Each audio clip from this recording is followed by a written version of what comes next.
Hello everyone, welcome back to my channel medicine Gyan. आज हम लेकर आए हैं आपके लिए एक नया टॉपिक, आईवी फ्लूइड।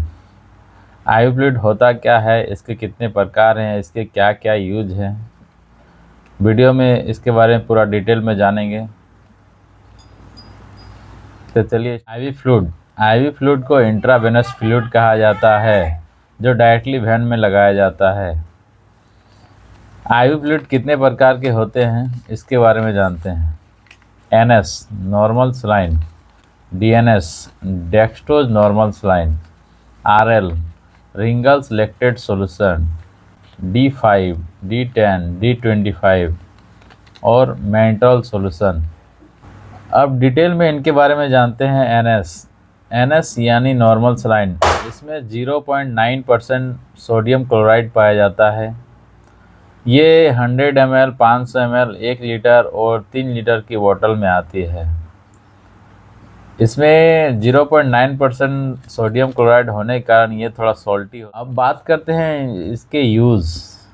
ये डिहाइड्रेशन में यूज होता है। अगर किसी मरीज़ के बॉडी में पानी की कमी हो जाती है तो उसमें यूज़ किया जाता है।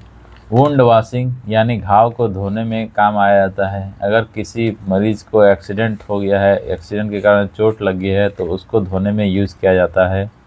डाइल्यूशन ऑफ इंजेक्शन में मिलाने में यूज होता है। बहुत सारे ऐसे इंजेक्शन होते हैं जो पाउडर फॉर्म में होते हैं, उसको यूज़ करने के लिए उसमें नॉर्मल सलाइन मिलाया जाता है।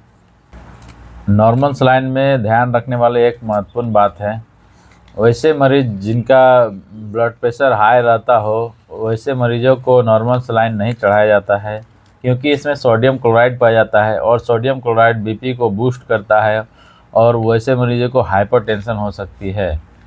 इसलिए नॉर्मल सलाइन ब्लड प्रेशर वाले मरीजों को नहीं चढ़ाया जाता। करते हैं डीएनएस के बारे में। डीएनएस यानी डेक्सट्रोज नॉर्मल सलाइन। डेक्सट्रोज का अर्थ है शुगर।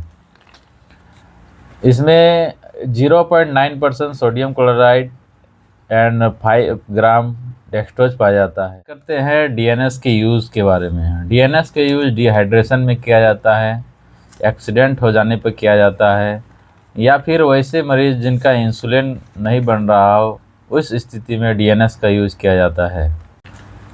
डीएनएस में ध्यान देने वाली बात यह है कि वैसे मरीज़ जिनको शुगर की प्रॉब्लम हो, उनको डीएनएस नहीं चढ़ाया जा सकता, क्योंकि ये शुगर लेवल को हाई कर देता है। अब नेक्स्ट बात करते हैं आरएल के बारे में। आरएल यानी रिंगल लैक्टेट सॉल्यूशन।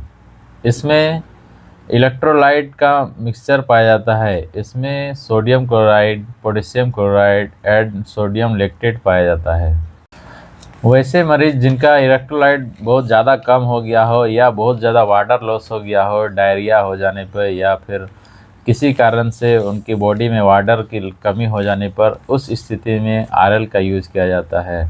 अब चलिए जानते हैं आरएल का यूजेज कहाँ कहाँ पे होता है। आरएल का यूज़ डिहाइड्रेशन होने पे किया जाता है, सर्जरी में किया जाता है, एक्सीडेंटल केस में भी आरएल का यूज़ होता है, बर्निंग कंडीशन में भी आरएल का यूज़ किया जाता है। जब आदमी जल जाता है तो उसमें बहुत ज़्यादा इलेक्ट्रोलाइट की कमी हो जाती है, बॉडी में पानी की कमी हो जाती है, उस स्थिति में आरएल का यूज़ किया जाता है। अगर कोई व्यक्ति कुपोषण है तो उसमें भी आरएल का यूज़ किया जाता है। बहुत सारे बच्चों में कुपोषण की कमी नज़र आती है, तो उस स्थिति में आरएल का यूज़ किया जाता है। अगर किसी मरीज़ में ब्लड प्रेशर कम है तो उस स्थिति में आरएल का यूज़ किया जाता है। It is suitable for diabetic patient. अगर कोई ऐसा मरीज़ है जो डायबिटिक है और उसमें वाटर यानी इलेक्ट्रोलाइट की कमी है, तो उस स्थिति में आरएल का यूज़ किया जाता है। अब नेक्स्ट बात करते हैं D5, D10 और D25। D5 से अर्थ है डेक्सट्रोज 5 ग्राम, D10 का मतलब डेक्सट्रोज यानी शुगर 10 ग्राम, और D25 का मतलब है डेक्सट्रोज 25 यानी 25 ग्राम। ये वैसे मरीजों को नहीं दिया जाता है जो शुगर के पेशेंट हो, क्योंकि इसमें डेक्सट्रोज पाया जाता है, और डेक्सट्रोज यानी शुगर के मरीजों को नहीं दिया जाता है। अब चलिए जानते हैं इसकी यूजेज के बारे में। ये डिहाइड्रेशन में यूज होता है। अगर किसी को वीकनेस है तो उसमें भी यूज़ किया जाता है। अब आता है आपका मेंटोल। मेंटोल एक डाययूरेटिक सॉल्यूशन है। अगर किसी मरीज़ के अंदर पानी भर गया हो तो उस पानी को निकालने के लिए मेंटोल का यूज़ किया जाता है। मेंटोल में डाययूरेटिक सॉल्यूशन पाया जाता है। ये यूरिन के रास्ते से बॉडी के पानी को निकालता है। अगर किसी मरीज़ में ऐसी बातें नज़र आती है जिसमें मरीज़ के बॉडी में पानी भरा मिलता है तो उसे मेंटोल का यूज़ किया जाता है। तो आज की वीडियो में इतना ही था। मिलते हैं नेक्स्ट वीडियो में। अगर वीडियो अच्छी लगी हो तो चैनल को सब्सक्राइब, लाइक, फॉलो कर दीजिएगा। Thank you for watching video guys.